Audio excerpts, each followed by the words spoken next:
Students, welcome back to my YouTube channel Science Fantasy. Here we are doing unit number 2, structure of atom. In our last lecture, we discussed about the shape of different orbitals, quantum numbers. Now, today we are going to start our next topic, Pauli exclusion principle. ये जो आप यहाँ से principal करोगे, जो भी करेंगे आप, पाउली एक्सक्लूजन प्रिंसिपल करेंगे, अबाउ के प्रिंसिपल करेंगे, hunts rule of maximum multiplicity करेंगे, ये सारे रूल आपको इलेक्ट्रॉन्स की फिलिंग के बारे में बताते हैं ऑर्बिटल्स में। तो जो आपका पाउली एक्सक्लूजन प्रिंसिपल है वो क्या कहता है कि no two electron in an atom can have the same set of 4 quantum number. आपने 4 टाइप्स के क्वांटम नंबर पढ़े हुए हैं, that is the n, l, m and s. N, what is the n? Principal quantum number. L, azimuthal quantum number, subsidiary quantum number, angular momentum quantum number and secondary quantum number. M, magnetic quantum number and S क्या है आपका? spin quantum number. तो Pauli exclusion principle कहता है कि किसी भी atom के अंदर जो 2 इलेक्ट्रॉन्स होते हैं उनके लिए 4 के 4 क्वांटम नंबर्स की वैल्यू कभी भी सेम नहीं होगी। तो ये स्टेट करता है no 2 electrons in an atom, no 2 electron in an atom can have the same value of 4 quantum number, 4 quantum number. और वो 4 क्वांटम नंबर कौन से हैं? एन, एल, एम और एन, यानी कि उनकी वैल्यू कभी भी सेम नहीं होगी। फॉर एग्जाम्पल, अगर मैं कहूँ कि मेरे पास 2s ऑर्बिटल है और 2s ऑर्बिटल में क्या है? 2 इलेक्ट्रॉन्स हैं। अब क्या इन दोनों इलेक्ट्रॉन्स के लिए सपोज करो मैंने यहाँ पे इलेक्ट्रॉन 1 ले लिया और यहाँ पे इलेक्ट्रॉन 2 ले लिया, एन, एल, एम और एस ये लिया। एन की वैल्यू इसके लिए 2 है, इसके लिए भी 2 है, एल की वैल्यू यहाँ पे भी 0 है, यहाँ पे भी 0 है, एम की वैल्यू 0 है, यहाँ पे भी 0 है। पर एस क्या है? एक अपर साइड है तो प्लस के 1/2, दूसरा माइनस के 1/2, अपनी फोर्थ वैल्यू क्या कर जाएगी आपकी? डिफर कर जाएगी। ये आपका पाउली एक्सक्लूजन प्रिंसिपल कहता है। इसके अलावा पाउली एक्सक्लूजन प्रिंसिपल क्या कहता है कि एक ऑर्बिटल में मैक्सिमम 2 इलेक्ट्रॉन आएंगी और दोनों की स्पिन क्या होगी? अपोजिट। जैसे हमने यहाँ पे एक ऑर्बिटल लिया तो इस ऑर्बिटल में कितने इलेक्ट्रॉन सकते हैं? 2 इलेक्ट्रॉन आएंगे और दोनों की स्पिन क्या होगी? अपोजिट। ऐसे लिखेंगे इसको आप, या फिर आप इसको ऐसे फुल एरो से शो करेंगे। कभी भी आप इसको ऐसे नहीं करेंगे कि दोनों इलेक्ट्रॉन की स्पिन क्या हो जाएगी? सेम। या कभी भी इसको आप ऐसे नहीं करोगे दोनों की स्पिन डाउनवर्ड, ये भी क्या होगा? गलत। यानी कि अगर आपके पास p ऑर्बिटल है जिसके पास आप 3 बनाते हो ऐसे ऑर्बिटल्स, तो उसमें भी आपके 2 इलेक्ट्रॉन आएंगे और उनकी जो स्पिन होगी वो स्पिन क्या होगी? आपकी अपोजिट होगी।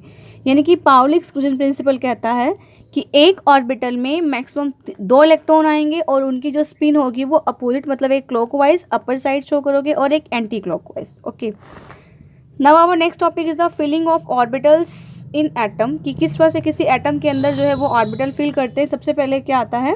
अबाउ प्रिंसिपल आता है। अबाउ प्रिंसिपल कहता है कि ग्राउंड स्टेट में जब किसी भी एटम्स की ऑर्बिटल फिल होते हैं तो वो इंक्रीजिंग ऑर्डर ऑफ एनर्जी होता है। यानी कि वो कहता है कि इन ग्राउंड स्टेट का मतलब जिस स्टेट में वो पहले से प्रेजेंट होते हैं, in ground state filling of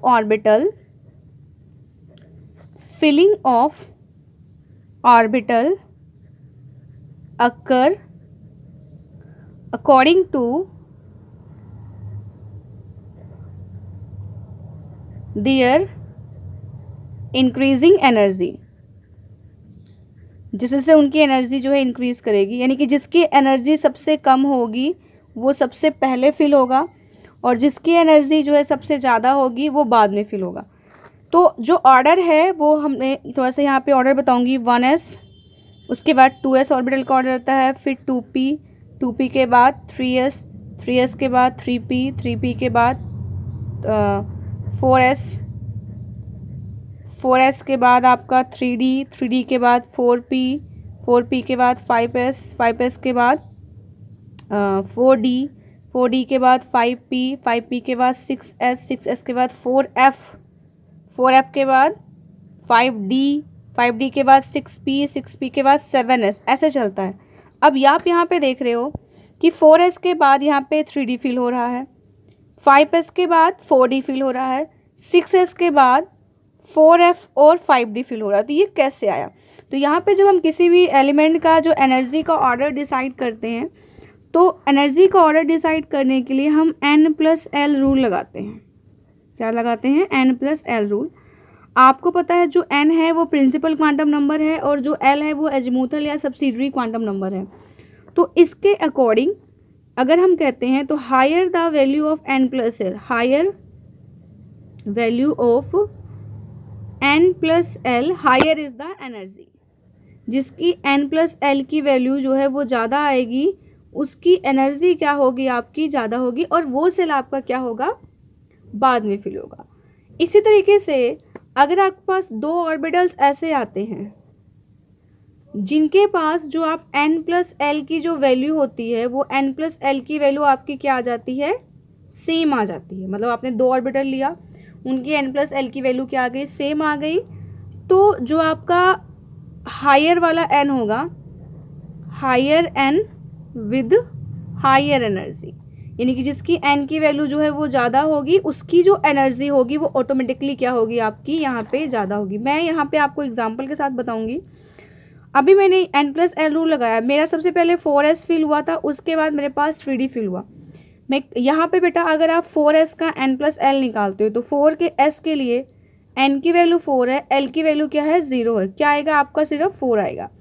लेकिन आप 3d के लिए निकालते हो तो 3 के लिए n और d के लिए l की वैल्यू कितनी होती है? देखो l 0 1 2 s p d, ऐसे 2 आएगा, तो कितना आ गया? 5। यानी 3d के लिए n+l की वैल्यू जो आ रही है वो क्या आ रही है? ज़्यादा आ रही है, इसलिए 3d की एनर्जी ज़्यादा है, इसलिए 3d जो है वो आपका 4s के बाद फिल होगा। अगर दो के लिए सेम आ जाती है, जैसे मैंने यहाँ पे अगर निकाला 2p और 3s का, 2p के लिए 2 + 1 कितना आ गया? 3, और 3s के लिए 3 + 0 कितना आ गया? 3। तो यहाँ पे n+l की वैल्यू दोनों के लिए क्या आ गई? सेम आ गई। जब n+l की वैल्यू सेम आ जाती है तो हम देखते हैं n किसका बड़ा है। n किसका बड़ा है? 3 वाला बड़ा हुआ है, 2 से 3 तो बड़ा है। तो जिसका n बड़ा होता है उसकी एनर्जी ज़्यादा होती है और वो शेल जो होता है वो बाद में फिल करता है। अबाउट की जो सीरीज है उसको लर्न करने का एक और तरीका है, आप एक फ्लो चार्ट बना लो। पहले हम यहाँ लिखते हैं 1s के बाद 2s, 2p, 3s, 3p, 3d, 4s, 4p, 4d, 4f, 5s, 5p, 5d, 5f, 6s, 6p, 6d, और यहाँ पे अगर हम 7s लिख लें तो इसको ऐसे सीक्वेंसिंग करते हैं। पहले 1s भरेगा, फिर 2s भरेगा, फिर 2p 3s, फिर 3p 4s, 3d 4p 5s, 4d 5p 6s, 4f 5d 5 6p 7s, उसके बाद 5s और ये 6d फिल होता है। तो इस तरह से हम जो है यहाँ पे निकालेंगे। अगर आप चाहो तो इसके बाद यहाँ पे आपका 7p आएगा, तो 7p की फिलिंग होगी यहाँ पे। इस तरह से जो है वो फिलिंग होती है। तो ये भी एक सीक्वेंस है, जिस सीक्वेंस से आप क्या कर सकते हो, अबाउ की जो एनर्जी की सीरीज गिवन है वो ना लर्न करना हो तो आप इस तरीके से भी वहाँ पे कर सकते हो कि पहले 1s आएगा, फिर 2s, 2p, 3s, 3p, 4s, 3d, 4p, 5s, 4d, 5p, 6s, 4f, 5d, 6p, 7s, 5s, 6d, 7p। तो इस तरह से भी ऑर्बिटल्स की फिलिंग का जो एनर्जी लेवल है आप वो भी डिसाइड यहाँ से कर सकते हैं। तो इससे आपको काफ़ी सारी जो है वो आसानी रहेगी करने में, आप आसानी से जो है उसको कर सकते हो, आपको लर्न करने की रिक्वायरमेंट नहीं पड़ेगी, इजीली वो आपका वहाँ पे हो जाएगा। ठीक है, अब मेरे पास नेक्स्ट है hunts rules of maximum multiplicity. ये रूल क्या कहता है कि जब इलेक्ट्रॉन की पेयरिंग होती है, चाहे वो p में हो, d में हो या f में, तो पेयरिंग तब तक नहीं होती है जब तक सभी में एक एक इलेक्ट्रॉन नहीं आ जाता। जैसे फॉर एग्जांपल मेरे पास p ऑर्बिटल है, अब p सबशेल है, p सबशेल के पास 3 ऑर्बिटल है। मैं इसको दो तरीके से बना के दिखाऊंगी। एक तो तरीका ये है कि मैंने बोला आपको कि इसमें 4 इलेक्ट्रॉन है, फिल कर दो। तो आपने क्या किया, आपको मैंने पहले बताया कि एक ऑर्बिटल में 2 इलेक्ट्रॉन आएंगे, दोनों की स्पिन क्या होगी? अपोजिट। आपने चारों ऐसे फिल कर दिया। एक तरीका ये हुआ कि मैंने पहले सब में एक एक इलेक्ट्रॉन डाला, उसके बाद पेयरिंग स्टार्ट की, तो ये वाला मेथड गलत है, ये सही है। हंट्स रूल मैक्सिमम मल्टीप्लिसिटी कहता है कि किसी भी सबसेल के जो ऑर्बिटल हैं, जब तक उन सभी में एक एक इलेक्ट्रॉन नहीं आ जाएगा तब तक वहाँ पे पेयरिंग नहीं होगी। यानी कि जब तक सभी ऑर्बिटल सिंगली ऑक्यूपाइड नहीं होंगे तब तक पेयरिंग नहीं होगी। ऐसे ही अगर आप डी है, डी के पास जो है वो 5 होते हैं, तो अगर 5 इलेक्ट्रॉन भरने हैं पहले, तो आपने पहले सभी में एक एक डालोगे, उसके बाद इनकी क्या करोगे, आप पेयरिंग स्टार्ट करोगे। उसके बाद आप क्या करोगे, इनकी पेयरिंग स्टार्ट करोगे। यानी कि पेयरिंग तब तक नहीं होगी जब तक सभी में एक एक इलेक्ट्रॉन जो है वो सिंगली ऑक्यूपाइड नहीं हो जाएगा, तब तक आप पेयरिंग यहाँ पे स्टार्ट नहीं करोगे। ये आपका क्या है, hunts rules of maximum multiplicity. तो कि इलेक्ट्रॉन पेयरिंग, इसको अगर स्टेटमेंट देखा जाए तो electron pairing in P D and F orbitals can not occur, कब तक नहीं होगी, until each orbital of a given subcell, subcells कौन सी हैं, एस पी डी और एफ, ये सारी आपकी क्या हैं, सबसेल्स हैं। Each subshell contain 1 electron each, जब तक सभी में एक एक इलेक्ट्रॉन नहीं आ जाएगा तब तक पेयरिंग वहाँ पे स्टार्ट नहीं होगी। तो ये आपका Hund's rule of maximum multiplicity यहाँ पे हम करेंगे। Now our next topic is the electronic configuration of element. Electronic configuration क्या होता है बेटा, डिस्ट्रीब्यूशन ऑफ इलेक्ट्रॉन। एक्चुअल में क्या होता है, डिस्ट्रीब्यूशन होता है, किसका होता है, इलेक्ट्रॉन का। डिस्ट्रीब्यूशंस ऑफ इलेक्ट्रॉन कहाँ कहाँ, इन सेल्स, सेल्स के अंदर, सब सेल के अंदर एंड ऑर्बिटल्स के अंदर जो इलेक्ट्रॉन की डिस्ट्रीब्यूशन होती है उसको हम क्या कहते हैं, इलेक्ट्रॉनिक कॉन्फ़िगरेशन। इसको रिप्रेजेंट करने के लिए एन एल की पावर एक्स ऐसे लिखा जाता है, जिसमें एन जो होगा वो आपको पता है कि एन आपका क्या है, प्रिंसिपल क्वांटम नंबर। एन क्या है, प्रिंसिपल क्वांटम नंबर है। एल यहाँ पे आपका आता है मैग्नेटिक क्वांटम नंबर, जो सबसेल आपकी होती है कि एस है, पी है, डी है, तो यहाँ पे सबसेल आएगी। और जो एक्स है वो एक्स इक्वल होता है नंबर ऑफ इलेक्ट्रॉन के, तो उनकी हम डिस्ट्रीब्यूशन यहाँ पे करेंगे। कैसे निकालेंगे, एनर्जी का जो सीक्वेंस है वो हमें बाउ ने बता रखा है। मैं यहाँ पे एक बार लिख देती हूँ कि पहले 1s आता है, फिर 2s आता है, फिर 2p आता है, फिर 3s आता है, फिर 3p आता है, फिर 4s आता है, फिर 3d से आगे चलता है। आपको इस चीज़ का ध्यान रखना है कि जो s है उसमें मैक्सिमम इलेक्ट्रॉन 2 आ सकते हैं, p में 6 आते हैं, d में 10 आते हैं, और अगर आपके पास f है तो f में मैक्सिमम 14 इलेक्ट्रॉन प्रेजेंट होते हैं। जब तक एक सबसेल कंप्लीट नहीं होगा हम नेक्स्ट की तरफ मूव नहीं करेंगे। तो स्टार्ट करते हैं हाइड्रोजन, जिसका एटॉमिक नंबर 1 है, इसके पास एक ही इलेक्ट्रॉन है तो 1s1। अगर इसको बॉक्स की फॉर्म में शो करना चाहो तो यहाँ पे आप बॉक्स ले लो, ये 1s ऑर्बिटल हो जाएगा, वहाँ पे आपका एक इलेक्ट्रॉन जाएगा। हाइड्रोजन के बाद हीलियम का एटॉमिक नंबर 2 है, तो इसका जाएगा 1s2, 2 इलेक्ट्रॉन आ गए, और इसको बॉक्स बना के ऐसे 2 इलेक्ट्रॉन की आप फिलिंग यहाँ पे शो कर देते हो, ये भी 1s ऑर्बिटल है। उसके बाद आता है लिथियम, लिथियम का एटॉमिक नंबर क्या है, 3 है। सबसे पहले हम 1s डालेंगे तो 1s2, अभी 2 इलेक्ट्रॉन आ गए पर एक इलेक्ट्रॉन बच गया, तो अब हम नेक्स्ट वाला यूज़ करेंगे, तो क्या आ जाएगा 2s1, हो गए 3। इसको बनाने के लिए आप यहाँ पे 1s ले लो और यहाँ पे क्या ले लो 2s, तो जो 1s है और ये 2s है, 1s में तो 2 इलेक्ट्रॉन पूरे आ जाएंगे, 2s में केवल एक ही इलेक्ट्रॉन यहाँ पे फिल होगा। उसके बाद बेरिलियम, बेरिलियम का एटॉमिक नंबर कितना है 4, तो हो जाएगा 1s2 2s2। क्रॉस वेरिफिकेशन के लिए आप चेक कर लो, 2 और 2 4 4 आ रहे हैं यहाँ पे, ये आपकी इलेक्ट्रॉनिक कॉन्फ़िगरेशन है। और इसमें 1s में भी 2 इलेक्ट्रॉन आ जाएंगे, एंड आपके जो 2s है उसमें भी कितने इलेक्ट्रॉन आएंगे, 2 इलेक्ट्रॉन आ जाएंगे। अब यहाँ पे हाइड्रोजन हो गया, हीलियम, लिथियम, बेरिलियम हो गया। अब यहाँ पे आपका बोरोन, बोरोन का एटॉमिक नंबर क्या है 5, ये निकलेगा 1s2 2s2 2p1, क्योंकि p है अगला, क्योंकि s तो फिल हो गया, p में एक इलेक्ट्रॉन अभी हमने डाल दिया है, तो इसको अगर आपने बनाना होगा तो यहाँ पे 1s के लिए यहाँ पे एक बॉक्स में 2 इलेक्ट्रॉन, 2s के लिए अभी एक बॉक्स में 2 इलेक्ट्रॉन, और यहाँ पे जो p होगा इसके लिए p में अभी 1 इलेक्ट्रॉन यहाँ पे आप डालोगे। ओके, बोरोन के बाद फिर आता है कार्बन जिसका एटॉमिक नंबर 6 है, उसका इलेक्ट्रॉनिक कन्फिग्रेशन है 1s2 2s2 2p2। बेटा जब तक अभी p पूरा कंप्लीट नहीं होगा 6 के 6 इलेक्ट्रॉन, तब तक अभी p में ही फिलिंग होगी। तो ये 1s के 2 इलेक्ट्रॉन, ये 2s के 2 इलेक्ट्रॉन, और ये p में 2 इलेक्ट्रॉन आएंगे, और दोनों अलग अलग में आएंगे क्योंकि हंस रूल कहता है कि जब तक सारों में एक एक नहीं आ जाएंगे तब तक पेयरिंग स्टार्ट नहीं होगी। नाइट्रोजन का 7 1s2 2s2 2p3। तो ये आपका है 1s में 2 इलेक्ट्रॉन, 2s में 2 इलेक्ट्रॉन, एंड 2p में कितने आएंगे 3। तो 3 इकट्ठे नहीं आएंगे, 3 पहले एक इसमें एक इसमें एक इसमें। अब p में जो अगला इलेक्ट्रॉन ऐड होगा तब पेयरिंग स्टार्ट होना स्टार्ट होगी। ऑक्सीजन का एटॉमिक नंबर कितना है 8। तो 1s2 2s2 2p4। तो यहाँ पे 1s के लिए आप यहाँ पे 2 इलेक्ट्रॉन डाल देते हो, 2s के लिए आप 2 इलेक्ट्रॉन डाल देते हो, बट यहाँ पे जब हम p की बात करते हैं, अब p में 4 हैं, तो पहले हम p में एक एक इलेक्ट्रॉन ऐसे डालेंगे और चौथे की पेयरिंग यहाँ हो। ठीक है, फिर हम बात करते हैं फ्लोरीन जो कि 9 है इसका, क्योंकि p में 6 इलेक्ट्रॉन आ रहे हैं, तो जब तक p में 6 पूरे नहीं होंगे तब तक हम p को फिल करते रहेंगे।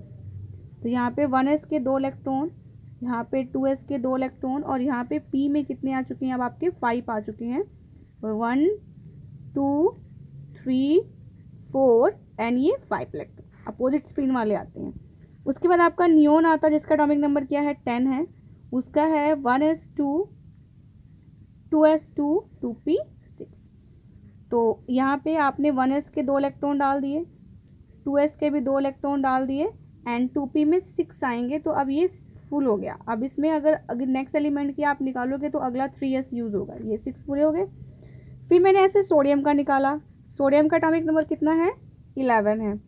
अब इसमें इलेक्ट्रॉनिक कन्फिग्रेशन निकालते हैं तो 1s2 2s2 2p6, तो अगला यूज़ करेंगे अब 3s1, सेम ऐसे रिप्रेजेंट करेंगे, फिर आगे चलते रहेंगे, ऐसे ही हम नेक्स्ट टू नेक्स्ट जो सेल है वो यूज़ करते रहेंगे। लेकिन हम 30 तक निकाल के आप देखो इसको, वैसे तो आपके सिलेबस में सारा ही है, बट आप 30 तक एक बार करके देखो। अब इसमें मैं एक चीज़ और बताना चाहूँगी आपका, कुछ इलेक्ट्रॉनिक कन्फिग्रेशन नोबल गैसेस से निकलते हैं। नोबल गैसेस क्या होती हैं कि आपकी जो नोबल गैसेस बिल्कुल 18 ग्रुप में प्रेजेंट होती हैं वो आपकी क्या होती हैं, नोबल गैस होती हैं। और वो नोबल गैस आपकी कौन सी हैं, helium, neon, organ, krypton, xenon and radon. इनका एटॉमिक नंबर है 2 10 18 36 54 और 86। तो जहाँ तक इनकी इलेक्ट्रॉनिक कन्फिग्रेशन कंप्लीट हो रही है वहाँ पे आप इनको पुट कर दो और बाकी आगे लिख दो। जैसे फॉर एग्जांपल मैंने यहाँ पे सोडियम का आपको निकाल के दिखाया था, मैं दोबारा सोडियम का निकाल रही हूँ, 1s2 2s2 2p6 3s1। अब बेटा देखो यहाँ पे 2 2 4 6 4 10, तो ये 6 4 10 तक एक नियोन है उसकी कन्फिग्रेशन आ जाती है, तो मैं इसको लिख दूंगी सोडियम 11 ब्रैकेट में यहाँ पे नियोन 10 और 3s1। ऐसे आप नोबल गैस नियोन डाल दो वहाँ, किसी भी चीज़ का निकालो। फॉर एग्जाम्पल अगर मुझे किसका निकालने के लिए बोला गया, फॉर एग्जाम्पल अगर मुझे आयरन का निकालने के लिए बोला गया, आयरन का एटॉमिक नंबर कितना है 26, तो उसका निकालूंगी मैं 1s2 2s2 2p6 3s2 3p6 4s2 3d6। ये आपका 26 हो गया। ऐड कर लें 6 6 12 12 और 18 19 20 और ये 6 26, ठीक है, तो ये 26 हो गए। अब यहाँ पे देखो क्या आपका कोई नोबल गैस आ रहा है, 2 4 6 और 4 10 10 और 2 12 12 और 6 13 14 15 16 17 18 18, यहाँ तक 18 कंप्लीट हो रहा है। यानी कि आप जो आयरन है उसकी इलेक्ट्रॉनिक कन्फिग्रेशन ऐसे भी लिख सकते हो, आर्गन 4s2 3d6, यहाँ पे 18 चाहो तो लिख दो। तो ये आपका क्या हो गया, नोबल गैस स्कोर के थ्रू भी आप एलिमेंट्स की जो इलेक्ट्रॉनिक कन्फिग्रेशन है वो निकाल सकते हो। अब इन इलेक्ट्रॉनिक कन्फिग्रेशन में आपकी जब हम 30 तक निकालते हैं तो आपके दो एक्सेप्शनल बिहेवियर आते हैं। वो एक है आपका क्रोमियम 24 और दूसरा है आपका कॉपर 29। इनके इलेक्ट्रॉनिक कन्फिग्रेशन निकालते हैं। 1s2 2s2 2p6 3s2 3p6 4s2 3d4 कितना है 3d4।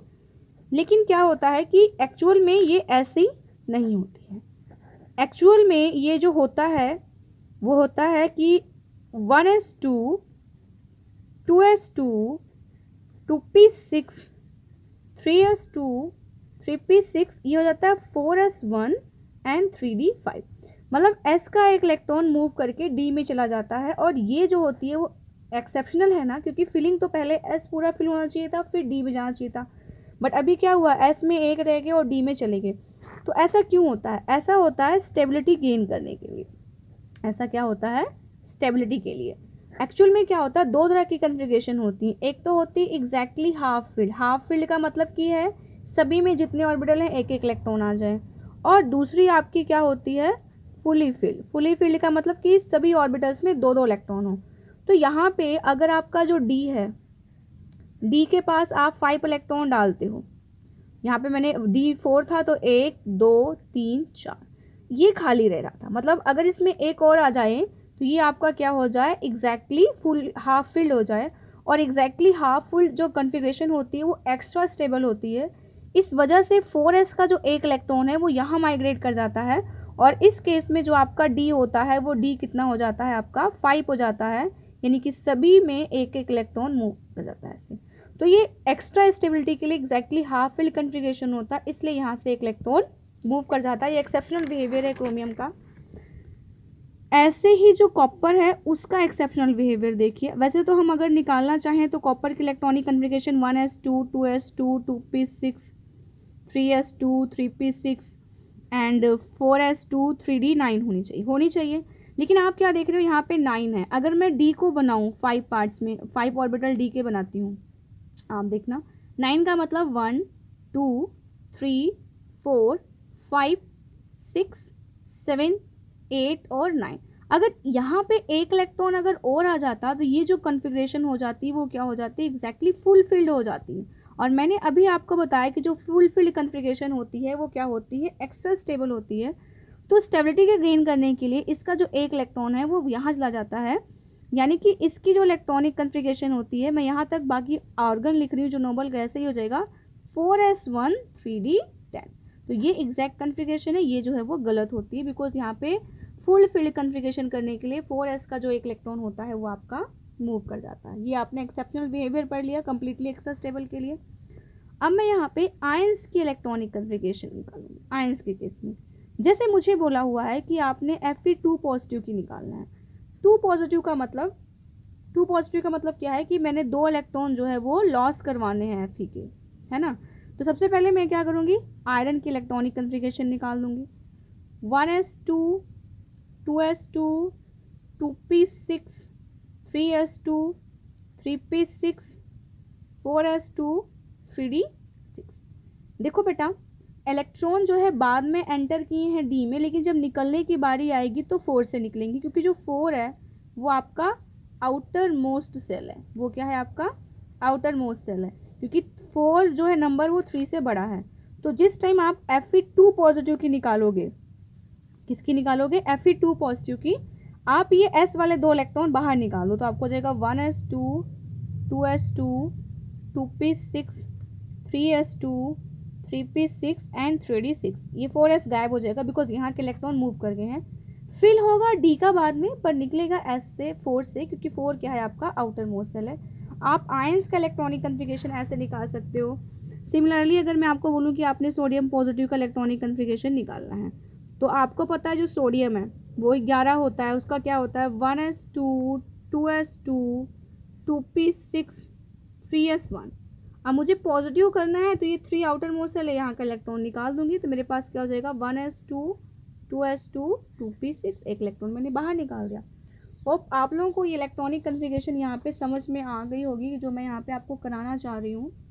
तो इसके अलावा आपको मैंने बीच में बहुत सारी चीज़ें बता रखी हैं, आप उसको ध्यान से करोगे, जो भी इलेक्ट्रॉनिक कॉन्फ़िगरेशन है उसको अच्छे से प्रैक्टिस करोगे। अगर कोई भी डाउट होता है तो वो आप मेरे से लोगे। इस लेक्चर में इतना ही, एंड इसी के साथ आपका जो ये सेकंड यूनिट है स्ट्रक्चर ऑफ एटम वो ख़त्म होती है। होप सो आप सभी ने अपनी नोटबुक्स भी कंप्लीट कर ली होंगी, एंड साथ के साथ जितना मैं काम करवा रही हूँ वो भी कर रहे होंगे। अगर किसी बच्चे को कोई डाउट होता है, समझ में नहीं आता है, या गलती से कोई भी वीडियो आपका स्किप हो गया है, तो आप जो है साइंस फैंटेसी चैनल में जाइएगा, वहाँ पे प्लेलिस्ट निकालिएगा, एंड 11 क्लास की प्लेलिस्ट है, वहाँ पे आपको 11 क्लास के सभी वीडियो जो अब तक मैंने डाले हैं वो सभी आपको मिल जाएंगे। तो नए स्टूडेंट्स चैनल को सब्सक्राइब करेंगे ताकि नोटिफिकेशन उन्हें मिलती रहे, उनका कोई वीडियो जो है वो मिस ना हो। And thank you so much, thank you. And कोई भी क्वेरी होगी तो प्लीज़ आस्क मी।